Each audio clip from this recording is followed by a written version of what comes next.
और स्वाति मालीवाल की शिकायत के बाद विभव कुमार पर एफआईआर दर्ज की गई है। उनके खिलाफ एफआईआर दी गई है। स्वाति मालीवाल के घर पर आज पुलिस की पूरी टीम पहुंची थी और उसके बाद उनका स्टेटमेंट लिया गया और स्वाति मालीवाल की शिकायत पर अब विभव के खिलाफ एफआईआर दर्ज की गई है।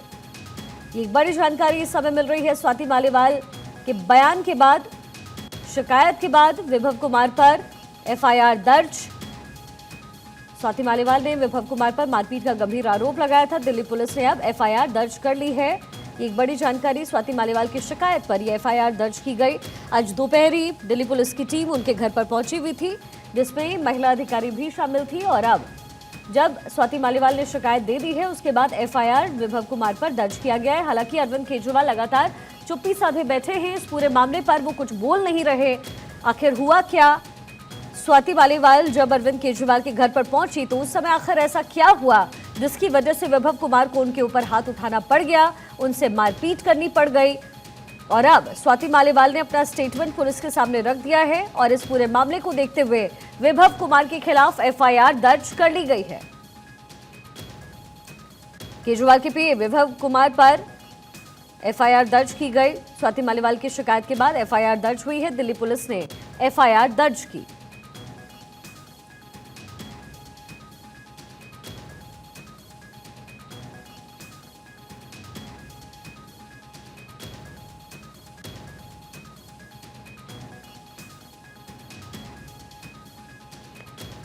दिल्ली पुलिस ने एफआईआर दर्ज की है। स्वाति मालीवाल से बदसलूकी मामले में यह एफआईआर दर्ज की गई है। केजरीवाल के पीए विभव कुमार के खिलाफ एफआईआर दर्ज।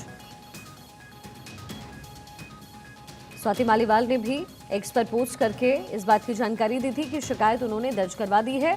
अब फौरी तौर पर एक्शन लिया गया है। स्वाति मालीवाल की शिकायत के बाद एफआईआर दर्ज की गई है। ये हम आपको दोपहर की तस्वीर दिखा रहे हैं जब स्वाति मालीवाल के घर पर पुलिस की टीम पहुंची थी। सुरेश मेरे सहयोगी मेरे साथ कनेक्टेड हैं। सुरेश, क्या जानकारी आपके पास? अब आखिरकार ये एफआईआर दर्ज कर ली गई है?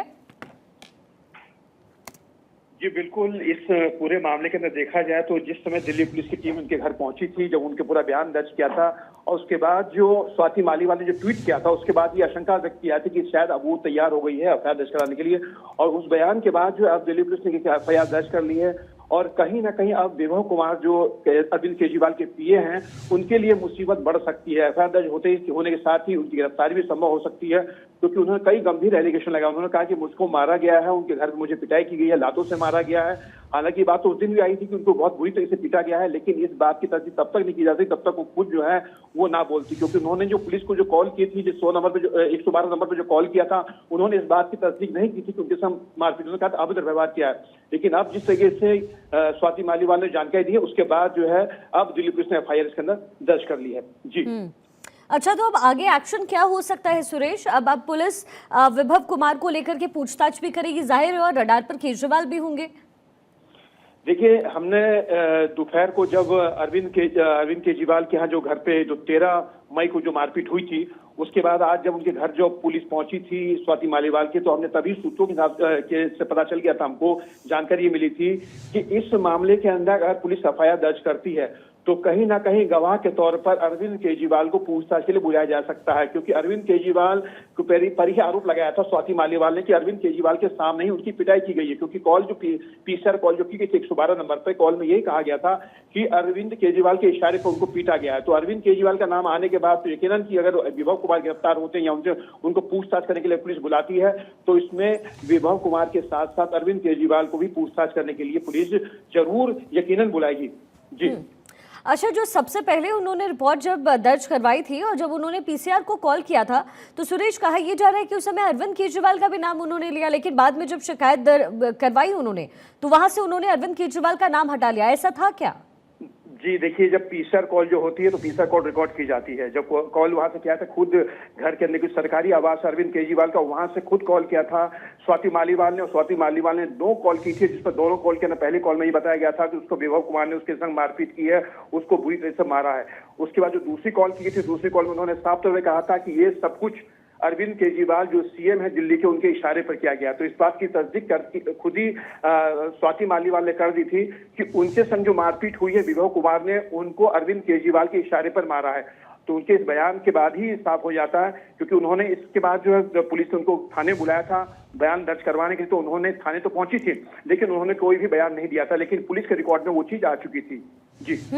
तो सुरेश, अब जिस तरीके से अरविंद केजरीवाल ने इस पूरे मामले पर चुप्पी साधी हुई है, क्या ऐसा लगता है कि ये गले की फांस बन जाएगा अरविंद केजरीवाल के लिए? एक तो मुसीबत से वो निकले और दूसरी मुसीबत उनके गले पड़ जाएगी।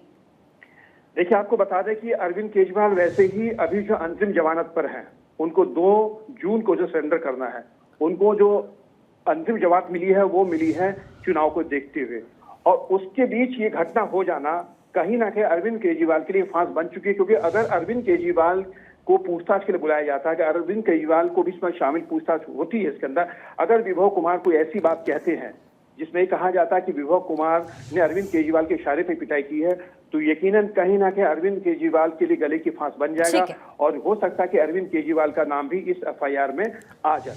चलिए ठीक है सुरेश, बहुत बहुत शुक्रिया इस तमाम जानकारी के लिए। आप लगातार नजर बनाकर रखें।